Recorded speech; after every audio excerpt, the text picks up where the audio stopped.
우리 하나님 말씀 먼저 한번 찾아보도록 하겠습니다. 사무엘상 8장 6절 7절 말씀입니다.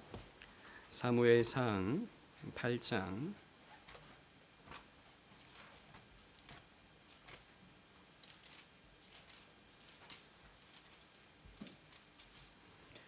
6절 7절 말씀을 함께 읽어 보도록 하겠습니다. 시작. 우리에게 왕을 주어. 맞나요? 맞죠? 제가 실수했나? 다시 한번 우리 한번 읽어보도록 하겠습니다. 시작. 우리에게 왕을 주어 우리를 다스리게 하라 했을 때에 사무엘이 그것을 기뻐하지 아니하여 여호와께 기도하며 여호와께서 사무엘에게 이르시되 백성이 내게 한 말을 다 들으라. 이는 그들이 너를 버림이 아니요 나를 버려 자기들의 왕이 되지 못하게 함이니라. 아멘. 이 말씀에 여러분 그 성경책에 있는 이 끈을 여기 딱 이렇게 해놓으십시오. 또 성경을 여기저기 좀 찾으면서 우리가 살펴보려고 하니까요. 여러분 우리 말씀을 다시 한번 우리 곱씹어 보도록 하겠습니다. 여러분 잊어버리지 않으셨죠? 10가지 시대 구분. 첫 번째 뭡니까 여러분? 무슨 시대? 창조 시대. 창조 시대입니다. 창조 시대의 주요 인물이 누굽니까? 아담, 하와가 되겠죠. 주로 성경책이 어떤 책입니까? 창세기가 되겠죠. 창세기. 그리고 두 번째 시대가 어떤 시대죠? 족장 시대. 창세기 12장부터 이제 쭉 이어지는 뭐 여기 노아도 있겠죠. 노아도 창조 시대에 속하니까.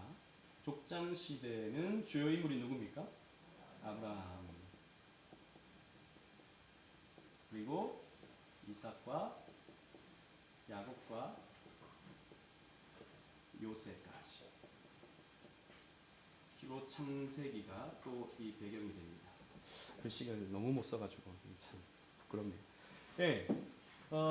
그래서 이제 아브라함부터 이어지는 그 언약이 이삭을 통해서 야곱을 통해서 요셉을 통해서 그리고 야곱의 12아들을 통해서 펼쳐지는 내용이 이 족장 시대에서 이루어지게 됩니다.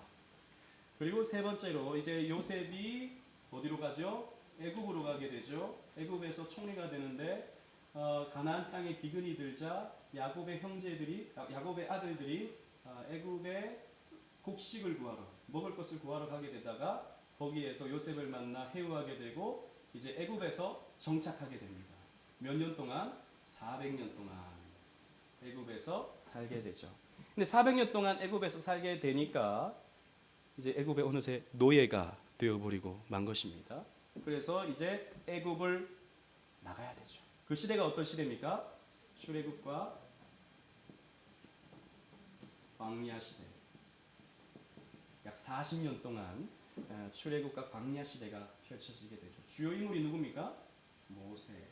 지금 우리가 살펴보고 있는 오전에 말씀을 나누고 있는 이 배경이 출애굽과 광야 시대인 것이죠. 애굽을 나가서 이제 홍해를 건너고 만나를 먹고 또 반석에서 물을 마시면서 또 거기에서 시내산에서 언약을 맺고 거기에서 율법을 받고 또 성막을 지을 것을 명령받고 하는 그런 과정 속에 있게 되는 것이죠.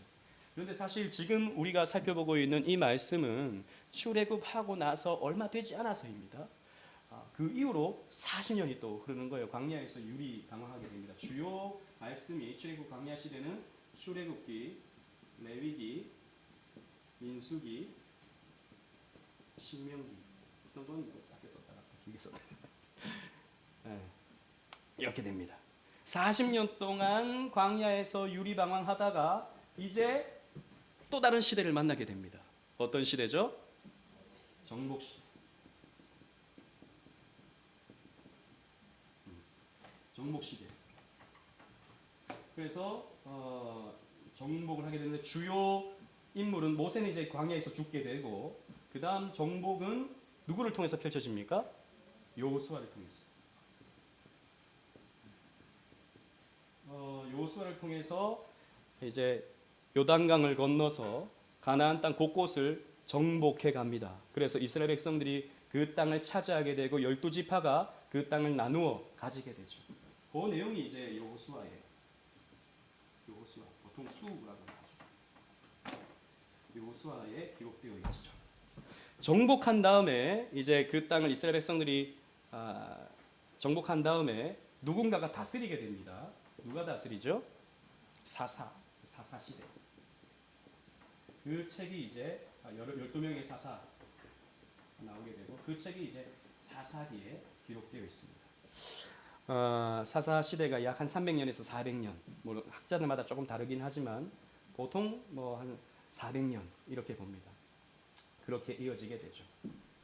400년이 지나면서 이 사사 시대는 말 그대로 우리 지난번 복습을 해보면 자기 소견에 옳은 대로 행동하는 시대가 사사 시대였죠. 그래서 사사 시대는 타락 그리고 호소, 사사를 통한 구원, 다시 타락. 이게 계속 반복되는 사이클을 나타내 보이게 됩니다. 그때마다 하나님은 하나님께 호소하고 기도하게 되면 사사를 보내주셔서 구원하게 되죠. 여러분 그래서 사사 시대 말기를 보게 되면 두 가지의 큰 사건이 나오죠. 우리 지난번에 나누었던 그 40일 할 때 살폈던 내용 가운데 사사기 말미에 보면 기브아 사태가 나옵니다. 기브아 사태는 레위인이 첩을 뒀는데 그 첩이 이제 친정으로 갔다가 도망가 있을 때 그 첩을 데리고 오려고 레위인이 찾아갔다가 기브아에서 이제 말로 표현하기 힘든 그런 수치를 당하게 되죠. 레위인 첩은 윤간당해 죽고 그것을 이 레위인이 시체를 12토막을 내서 각 지파에 보내게 되면서 그 베냐민 지파, 기브아에 살던 베냐민 지파와 전쟁이 일어나게 되고 베냐민 지파는 거의 전멸하다시피 하다가 이제 또 없어지면 이게 언약 백성이 숫자가 채워지지 않으니까 다른 여인을 보쌈해 오도록 허락해줘서 다른 지파의 여인들을 보쌈해 와서 그 가문을 이어가는 그런 장면이 나오게 되죠. 또 하나는 미가의 신상 사건. 레위인이 이것도 마찬가지입니다. 레위인이 이제 할 일을 잃어버리니까 하나님 앞에 사람들이 예배하러 나오지 않으니까 여기저기 떠들고 다니다가 이제 미가라고 하는 이 사람의 집에 가서 신상을 만들어 놓고 거기에서 이제 나름 제사장으로서의 역할을 감당하게 되는. 그런데 이게 아주 인기가 폭발적으로 많아져 가지고 전국의 사람들이 다 여기 와서 여기 용한데라고 여기 아주 이거 신기가 많은 그런 곳이라고 사람들이 막 인기가 많아져서 사람들이 여기를 음란하도록 섬기게 만드는 그런 상황을 보게 되죠. 사사 시대의 마지막 장면이 이런 장면입니다. 이 장면이 끝나고 이제 어떤 시대가 펼쳐지냐 하면 다니엘 왕국 시대가 이제 펼쳐지게 되는 것이죠. 그래서 이 사무엘상 말씀에 보면 아주 그 타락한 모습들이 많이 나오게 됩니다. 인간의 타락된 모습들이 많이 나오게 되는데 주로 어떤 사람들의 타락 이야기가 또 사무엘상에 나오냐 하면 제사장들의 타락입니다. 그래서 엘리의 아들 홈리와 비느하스라고 하는 두 아들이 타락한 모습이 나오게 되죠. 그래서 그 성막 안에서 이제 그 뜰에서 일하는 여인을 이 두 아들이 겁탈하는 장면이 나오죠. 그리고 사람들이 바쳐진 재물을 갖다가 갈고리로 이렇게 꺼내가지고 그걸 자기들이 먹든지 팔든지 그렇게 하나님의 재물을 이렇게 도적질하는 그런 일을 제사장의 아들들이 하는 장면이 사무엘상 처음에 나오게 되죠. 또 뿐만 아니라 사무엘의 아들들도 타락했습니다. 참 이 자식은 아무리 부모가 훌륭하다 하더라도 믿음으로 굳게 세워져 있다 하더라도 어떻게 할 수가 없는 것 같아요. 아무튼 사무엘의 아들들까지도 타락하는 그런 시대를 보게 되죠. 그래서 이 시대의 엘리라든지 사무엘은요, 어느 정도 사사적인 역할을 합니다. 여러분, 사사라고 하는 것은 단순히 그냥 군사적으로 이런 역할을 하는 것뿐만 아니라 정치적으로도 재판도 어느 정도, 이 사사라는 말이 그러니까 재판관이라는 말이거든요. 재판하는 역할도, 다스리는 역할도 했었거든요. 그러니까 엘리라든지 사무엘도 그런 역할을 했는데 그 아들들이 타락해버린 거예요. 그 아들들이. 그래서 이 사람들 가운데, 이 이스라엘 백성들 가운데 이제 이스라엘에 무슨 소망이 있는가? 다른 나라 보니까, 다른 민족들 보니까 다 왕을 세워가지고 저렇게 그 왕을 중심으로 똘똘 뭉쳐서 땅을 정복하는 것을 보았을 때 우리에게도 왕이 필요하다라고 생각을 했던 것이죠. 그래서 하나님께 왕을 달라라고 기도를 합니다. 사무엘을 통해서 하는 것이죠. 근데 사무엘이 처음에는 기뻐하지 않았죠. 아니, 너희에게 왕이 없느냐? 왕이 있지. 여러분, 왕이 누굽니까? 그렇죠, 하나님이 왕이시죠.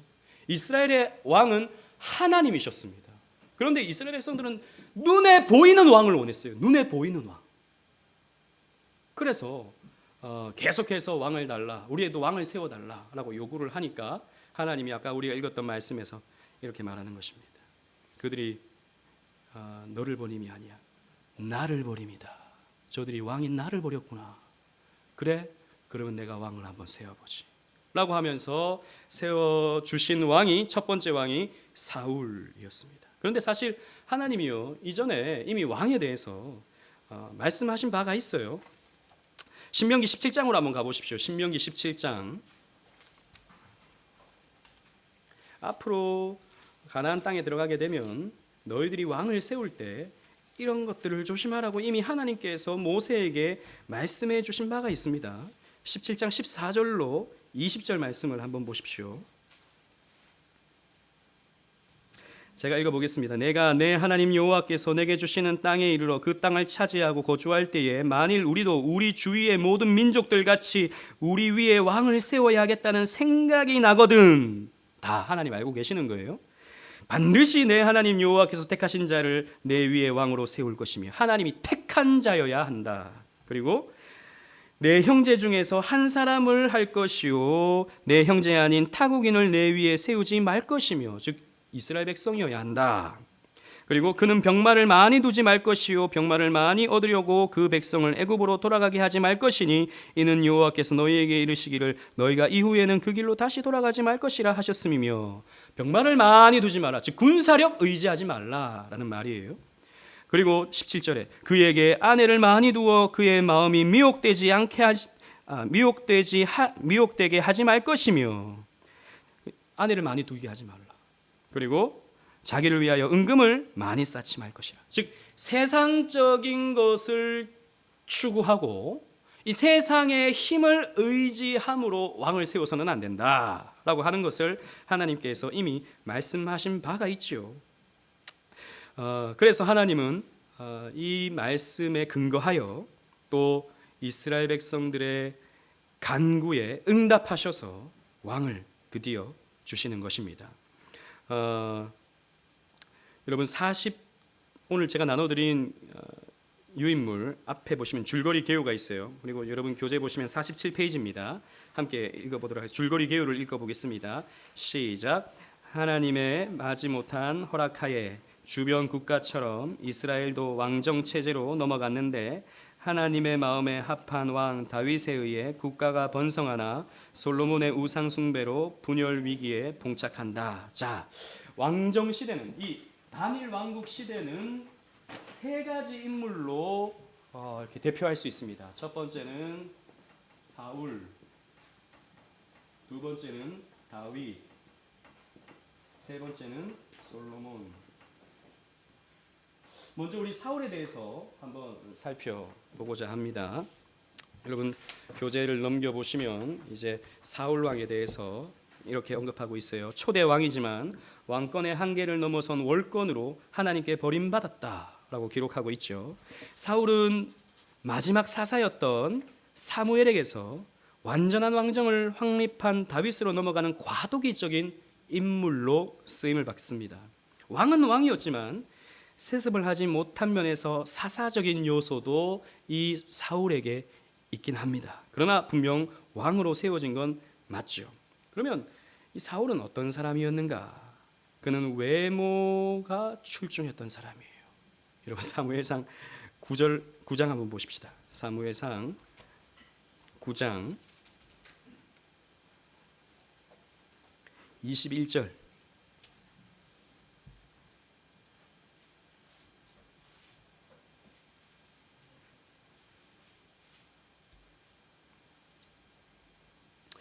어, 21절 말씀을 함께 읽어보도록 하겠습니다.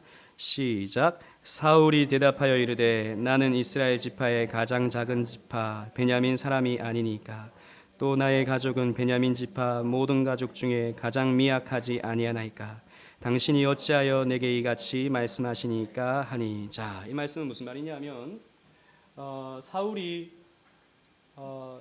이제 나귀를 찾으려고 잃어버린 나귀를 찾으려고 이렇게 산길을 헤매고 있습니다. 그러다가 이 산에 선지자가 있다라고 하는 이야기를 듣고 선지자를 찾아가는 장면이 이 사무엘상 앞에 나타나게 되죠. 그 선지자가 누구입니까? 사무엘이었습니다.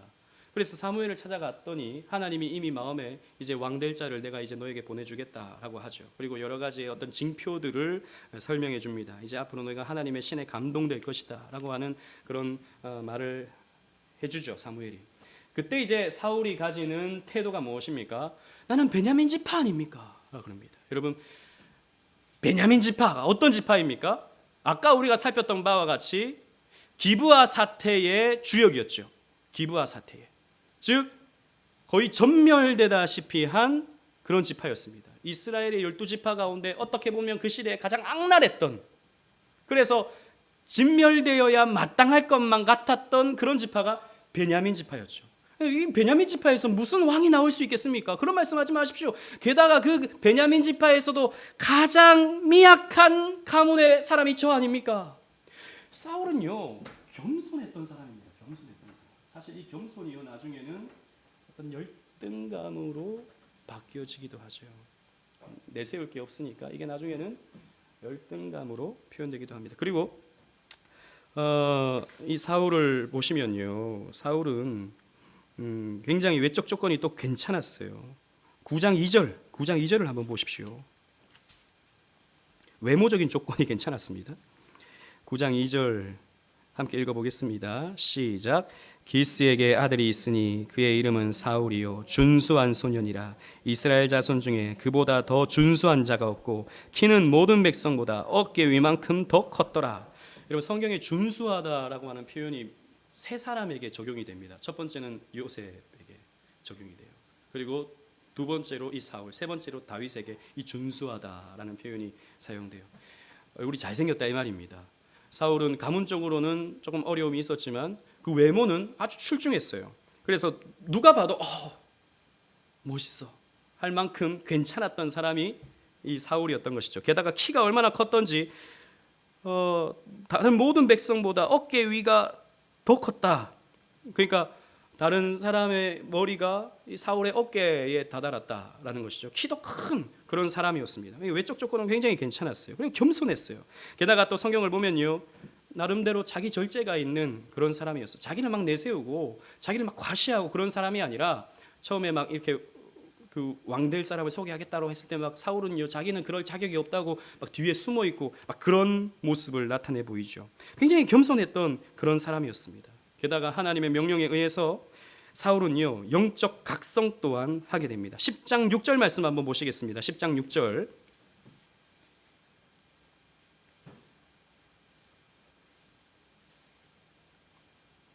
함께 읽어보겠습니다. 시작.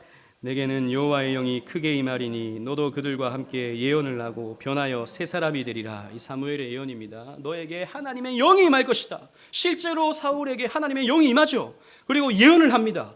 그 하나님의 임재 속에서 하나님의 그 강권적인 역사 속에서 예언을 하게 됩니다. 그러면서 이제 당시의 사람들에게 저 사울도 선지자였는가라고 하는 말이 막 퍼지기 시작했던 것이죠.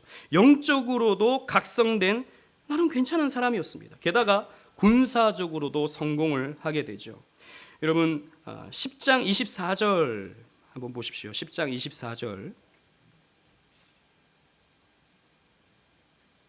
자, 함께 읽어보도록 하겠습니다. 10장 24절 시작. 사무엘이 모든 백성에 이르되 너희는 여호와께서 택하신 자를 보느냐 모든 백성 중에 짝할 리가 없느니라 하니 모든 백성이 왕위의 만세를 외쳐 부르니라. 왕의 완세를 외쳐 불렀다.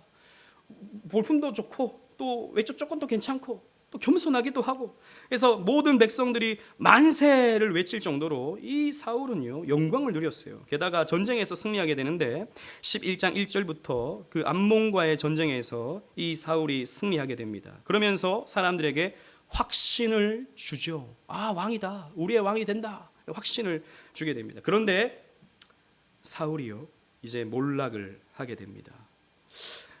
권력을 남용하게 되죠. 10장 8절 말씀을 한번 읽어보도록 하겠습니다. 10장 8절. 죄송합니다. 10장 8절이 아니고 13장 8절.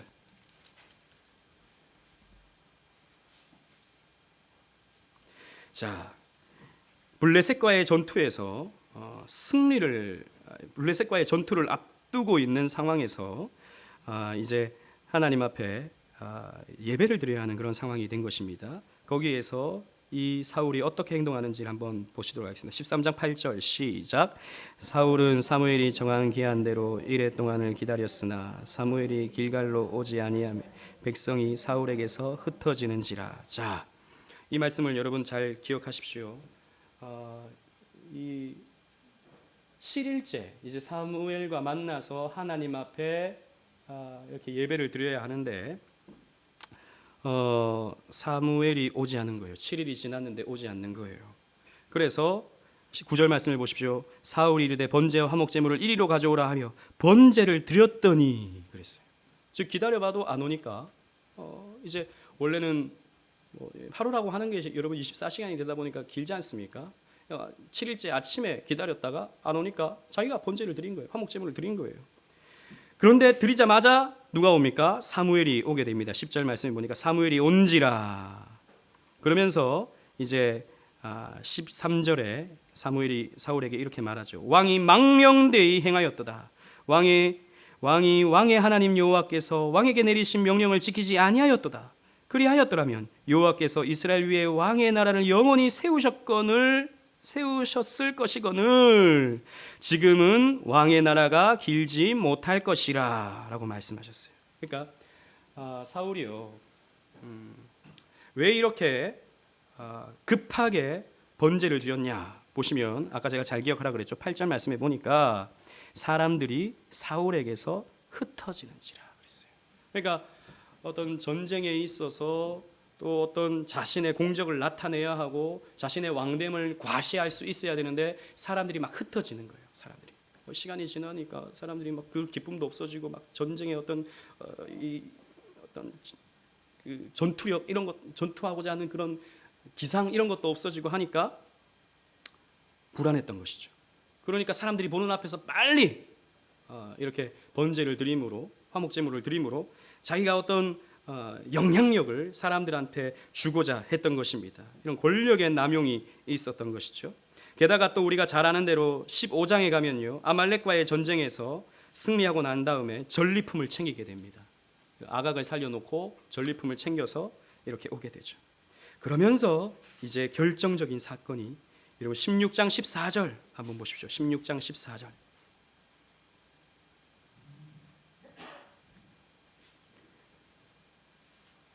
함께 읽어보겠습니다. 시작. 여호와의 영이 사울에게서 떠나고 여호와께서 부리시는 악령이 그를 번뇌하게 한지라. 아멘. 여호와의 영이 그에게 임했었던 여호와의 영이 사무엘을 떠나게 됩니다. 떠나자마자 무엇이 찾아옵니까? 악령이 찾아오죠. 여러분 오전에 들었던 말씀도 잘 기억하시죠? 여러분 불이 꺼지면 어둠은 급하게 찾아옵니다. 마찬가지로 우리의 마음속에 하나님의 영이 떠나면 무엇이 찾아옵니까? 마귀가 찾아오는 거예요. 그래서 우리를 흔들어 놓게 되는 것입니다. 그래서 우리의 마음을 늘 하나님 말씀으로 채워가야 되는 것이 저와 여러분들인 것이죠.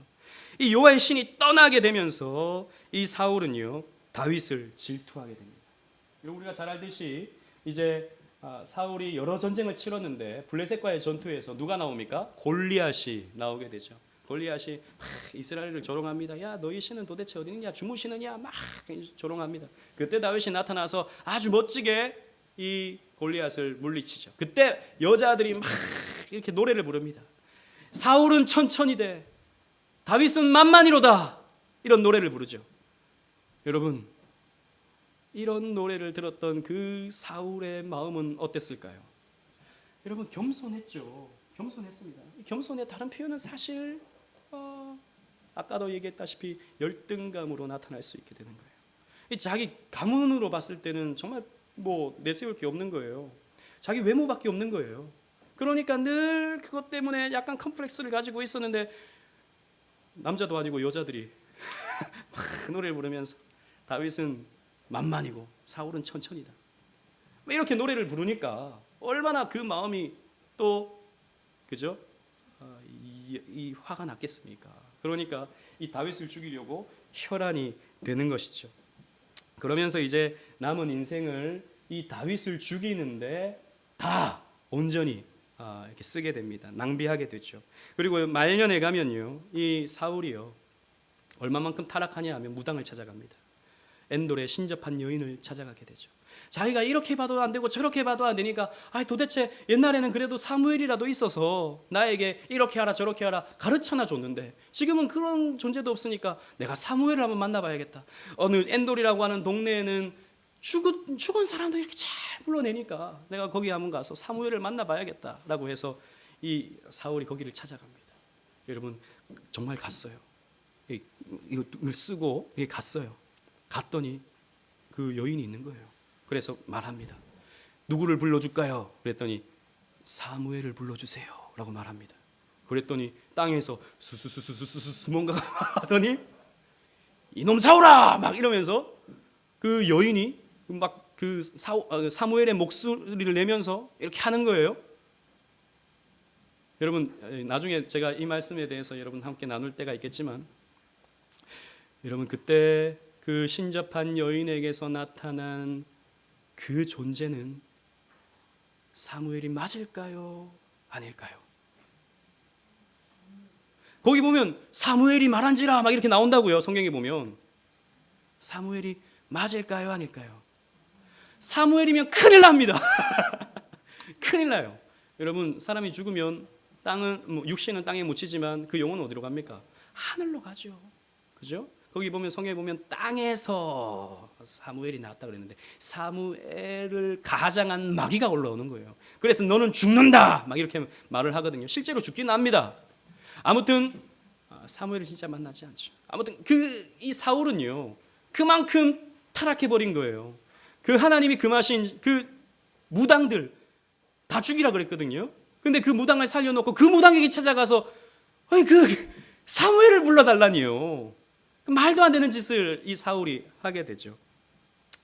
그러다가 이제 결국에는 이 사울은요 마지막 블레셋과의 전투에서 죽게 되죠. 죽게 되는데 그냥 죽지 않습니다. 이제 거의 죽을 위기에 처하게 되니까 이방인의 손에 내가 죽을 수 없다, 할례 받지 않은 자에게 내가 죽을 수 없다라고 해서 그 칼을 세워놓고 자기가 거기 엎드려져서 자살하게 되죠. 비참한 죽음으로 이렇게 나타나게 됩니다. 여러분, 하나님이 세워주신 괜찮은 왕이었어요. 겸손했고 얼굴도 잘생겼고 군사적으로도 능력이 있었고 했어요. 그런데 마음속에 질투심과 그 어떤 열등감이 들어와 버리니까 타락하게 돼버린 것이죠. 그래서 그 왕의 그 권위를 다 잃어버리게 되고 오히려 이스라엘 백성들을 더 괴롭게 만드는 왕으로 세워지게 되죠. 여러분, 그래서 제가 나눠드린 유인물의 그림을 한번 보십시오. 왕이요, 왕관을 쓴 어떤 잔을 든 사람이 이스라엘 백성처럼 보이는 어떤 사람을 밟고 있습니다. 그럼 뭐라 그러죠? 이게 아닌데 라고 하고 있죠. 왕을 세워주면 우리를 잘 다스려줘서 군사적으로 아주 능력 있는 그런 나라를 세워주는 그런 것을 바랬는데 오히려 군림하게 되고 이스라엘 백성들의 어떤 소유를 빼앗아서 자기의 영광을 챙기는데 사용하더라라는 것이죠. 여러분, 그래서 사울 통치의 어떤 의미라는 것은 뭐냐면 하나님이 인간적 요구에 응답하셔서 가장 준수했던, 멋있었던, 괜찮았던 사울 왕을 세워주셨지만 그것은 인간 왕의 한계였다라는 것이죠. 인간 왕의 한계인 것입니다. 즉 하나님은요, 사울의 몰락을 통해 인간 요구의 덧없음을 보여주시면서 이후에 도래하게 될 그리스도의 왕국을 소망하도록 하신 것입니다. 그래서 이제 사울이 그렇게 질투했던 다윗이 왕이 되죠. 여러분, 이 다윗은 우리 교재를 보시면 영적인 부분과 정치적인 부분에 있어서 균형을 갖춘 왕이었다 이렇게 표현하고 있는데, 실제로 정말 다윗 왕은 균형 잡힌 사람이었죠. 지식적으로 하나님을 충만히 알았고, 감정적으로 하나님을 정말 사랑했고, 의지적으로 그 법궤를 이스라엘에 가져오려고 그렇게 열심을 내고 했던 사람이 이 다윗 왕이지 않습니까? 그리고 골리앗을 죽인 장수였죠. 어린 나이에, 그 10대 후반의 나이에 그 골리앗을 물맷돌로 때려 죽인 사람이 이 다윗이었습니다. 여러분, 거기에서도 어떤 우리는 구속사적인 의미를 발견해낼 수 있어요. 다윗이 기름 부음 받은 자였습니다. 사무엘을 통해서 말제 아들이었지만 기름 부음을 받죠. 그 기름 부음 받은 자가 이방인 원수를 물리치는 거예요. 하나님 나라를 지켜내는 거예요. 그것을 통해서 오실 메시아는, 기름 부음 받은 자는 이방 나라로 말미암아서 이스라엘 백성들을 지켜내는, 언약 백성들을 지켜내는 그런 역할을 할 것이다 라고 하는 메시지를 주게 되는 것입니다. 아무튼 다윗 왕은 이렇게 하나님께 선택을 받아서 귀하게 쓰임받는 그런 왕으로 세워지게 됩니다. 하나님이 사울을 버리시고 이제 한 왕을 이제 예비하시죠. 16장 1절 말씀을 함께 보도록 하겠습니다. 아까 우리 16장 펴놨었는데 16장 1절 말씀을 함께 읽어보도록 하겠습니다. 시작. 여호와께서 사무엘에게 이르시되 내가 이미 사울을 버려 이스라엘의 왕이 되지 못하게 하였거늘 내가 그를 위하여 언제까지 슬퍼하겠느냐. 너는 뿔에 기름을 채워 가지고 가라. 내가 너를 이 베들레헴 사람 이새에게로 보내리니 이는 내가 그의 아들 중에서 한 왕을 보았느니라 하시는지라. 아멘. 그래서 사울 왕을 버려버리고 하나님이 이새의 아들 중에서 한 왕을 세우겠다라고 말씀하시죠. 그래서 처음에 그 첫째 아들을 봅니다. 사무엘이 봤더니 이거 누가 봐도 왕이에요. 너무 괜찮아요. 그래서 막 기름을 부으려고 하는데 하나님이 아니다 그러시죠. 둘째 아들 봤습니다. 둘째 아들도 첫째 아들 못지않아요. 이 정도면 왕이 될 만하다. 사울같이 아주 멋있네 싶어가지고 또 기름을 부으려고 하는데 아니다라고 하시죠. 아니다 하는데 하나님 끝까지 아니다 그러는 거예요. 그래서 아들이 여기밖에 없나 봤더니 아들이 있는데, 말제 아들이 있는데 지금 양치고 있다라고 해서 그 아들을 데리고 옵니다. 그 아들이 누굽니까? 다윗이었죠. 그래서 하나님이 이자다라고 말씀하십니다. 그리고 하시는 말씀이 하나님은 외모를 보시지 아니하고 중심을 보신다라고 말씀하시죠. 7절 말씀 함께 읽어보도록 하겠습니다. 7절 시작. 여호와께서 사무엘에게 이르시되 그의 용모와 키를 보지 말라. 내가 이미 그를 버렸노라. 내가 보는 것은 사람과 같지 아니하니 사람은 외모를 보는 거요 나 여호와는 중심을 보느니라 하시더라. 아멘. 하나님은 중심을 보신다. 여러분, 이 말씀이 우리에게 얼마나 큰 위로가 되는지 모릅니다. 그죠? 하나님 외모로 우리를 구원하신다 그러면, 하나님이 외모로 우리를 이렇게 판단하신다 그러면 우리는 젊었을 땐 그나마 좀 괜찮아요. 모르겠지만 시간이 지나면 갈수록, 그죠? 우리의 아름다움은 빛을 잃어가죠. 그러나 하나님은 우리의 외모를 보시지 아니하고 중심을 보신다라는 말씀이 우리에게 참 위로가 되는 것입니다. 이 다윗은 참 중심이 좋았던 사람이었던 것이죠. 그리고 성령에 충만한 사람이었습니다. 12절 말씀을 함께 읽어보도록 하겠습니다. 12절 시작. 이에 사람을 보내어 그를 데려오매 그의 빛이 붉고 눈이 빼어나고 얼굴이 아름답더라.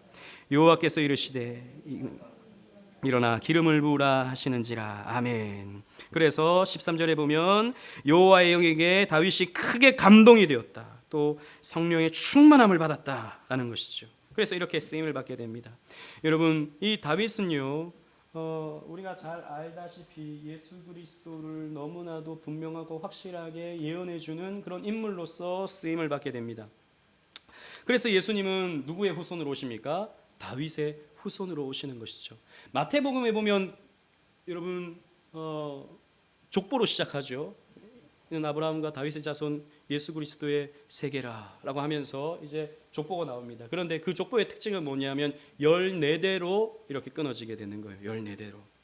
그러니까 14대, 14대, 14대. 그런데 여러분, 이 다윗이라는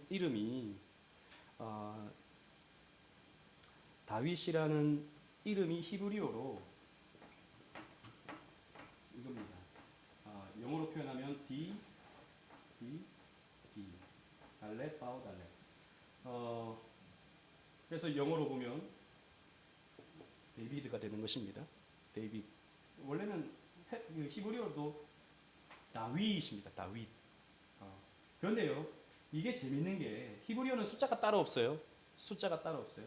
달렛은 4, 바우도 6, 달렛은 4, 6, 4. 합이 몇입니까? 14죠.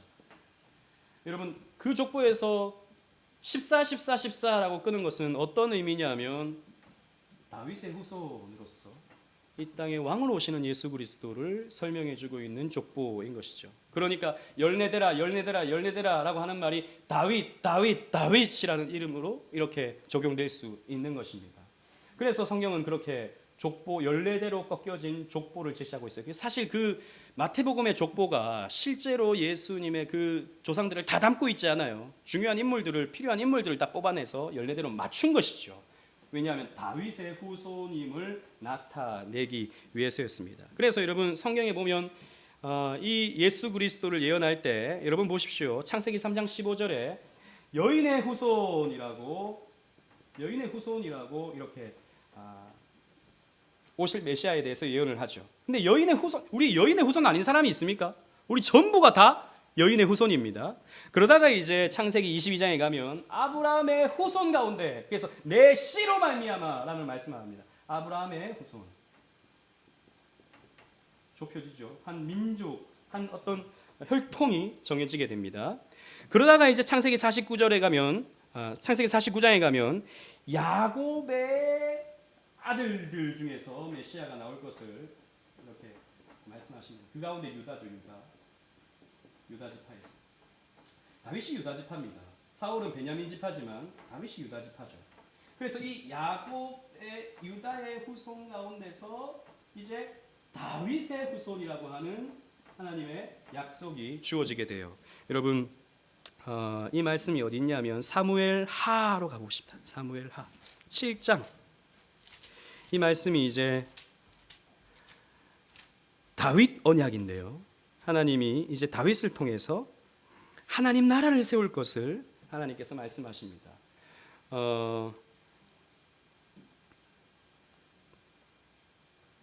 사무엘하 7장 4절. 거기 이제 여호와의 말씀이 나단에게 임해서 이제 쭉 말씀합니다. 그래서 이 말씀의 배경은 그거죠. 다윗이 하나님이 저 성막에 거하시는 게 너무 좀 불편한 거예요. 자기는 왕궁에 거하는데 저 초라한 성막에 거하는 게 자기는 마음이 너무 불편한 거예요. 천막에 어떻게 하나님이 계시나?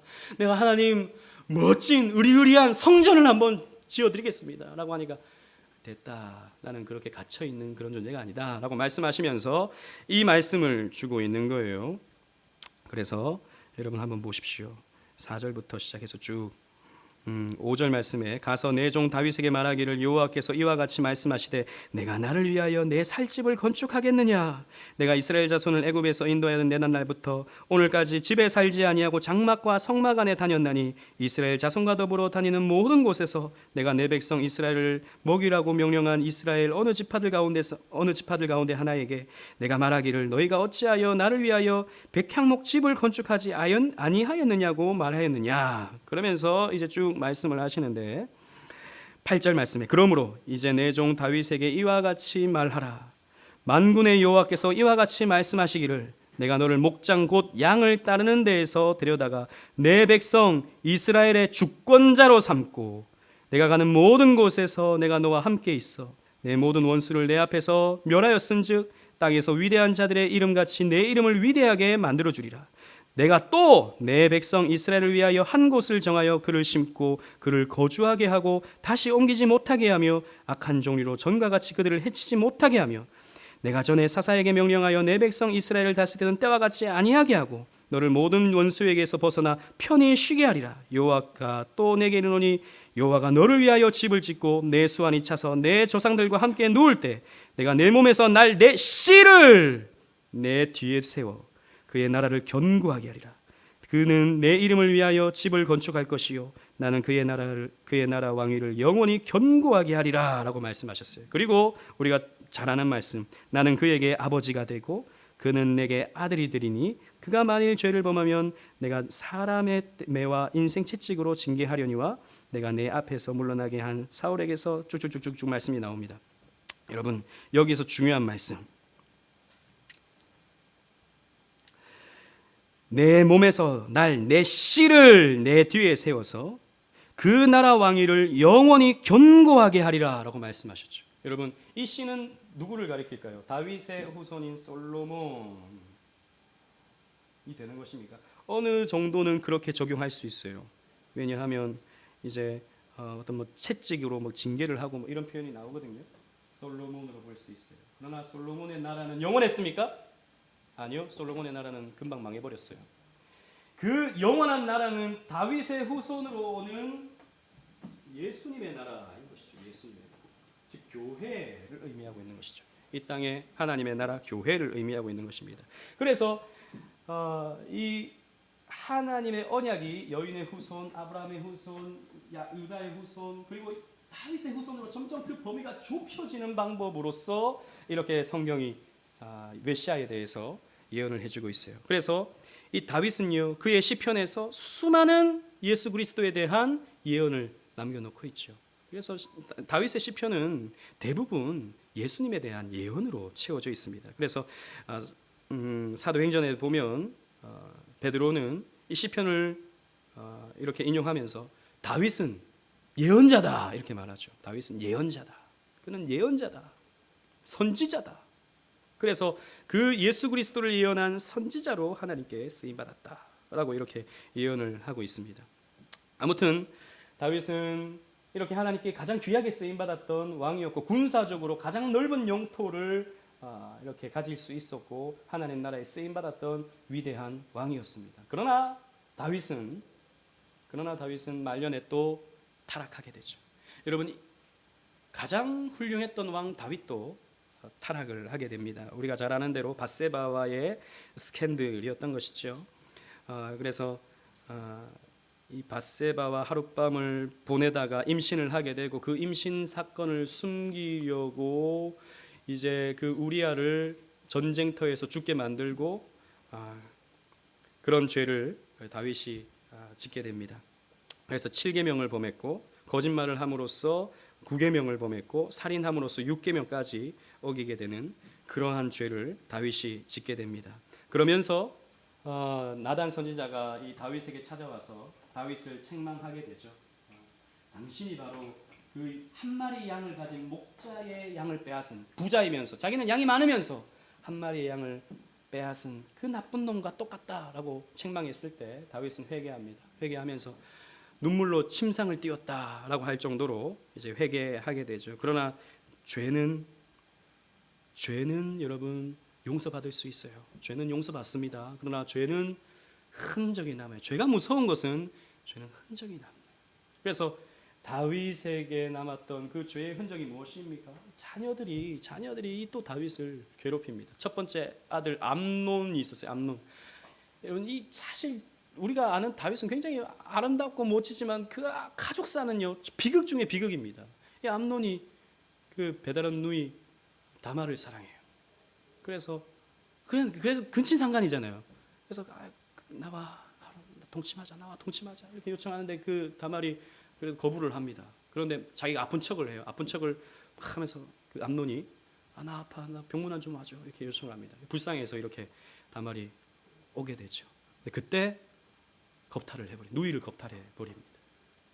누이를 겁탈해 버렸던 암논이 자기의 친누나가 겁탈당했다는 것을 알았던 이 압살롬이 둘째 아들이거든요. 압살롬이 그 형을 죽여버려요. 아들끼리 그렇게 피비린내 나는 그런 비극을 이 다윗 가정에서 만났던 것입니다. 게다가 이 압살롬은 아버지가 힘이 조금 없어지자 이제 내가 왕이 되어야겠다 해서 반역을 저지르게 되죠. 반역을 저질러서 이제 아버지의 아내들을 백주대낮에 겁탈하는, 다른 사람들이 보는 앞에서 겁탈하게 되는 그런 일도 벌어지게 됩니다. 여러분 사무엘상을 하를 읽어보십시오. 웬만한 그 드라마 뺨치게 아주 그 스펙타클합니다. 예, 무슨 뭐 엄청 재밌죠. 아무튼 그래서 이제 그 압살롬이 백주대낮에 어머니를, 그 시대에는 사실 그런 문화가 있었거든요. 정복했으면 정복한 그 여자들을 겁탈하는 게 이제 그 시대의 문화였던 것이죠. 그러니까 내가 아버지를 이겼다라는 것입니다. 이제 내가 이스라엘의 왕이다라는 것이죠. 그러다가 이제 요압 장군에 의해서 이 압살롬은 또 죽게 되죠. 또 셋째 아들이 아도니아인데 아도니아도 이제 반역을 저질러요. 이 열왕기상 앞부분에 가면 다윗이 이제 몸이 식어서 더 이상 이제 나이가 들어가지고 제대로 움직이지도 못할 때 아도니아가 일어나서 아버지의 여인 아비삭을 자기의 아내로 달라고 하고 반역을 저지르게 됩니다. 그러나 하나님이 이제 아도니아도 아니다라고 하셔서 솔로몬을 세우게 되죠. 그리고 아도니아는 죽게 됩니다. 정말 비참한 최후를 이 다윗이 맞게 돼요. 사실 우리가 봤을 때는 다윗은 위대한 왕으로 기억되지만 그의 가족사는 굉장히 비극적이었습니다. 국가적으로는 가장 왕성했고 국가적으로는 가장 힘이 있었지만 인간이 세운 왕에 대한 한계를 성경은 보여주는 거예요.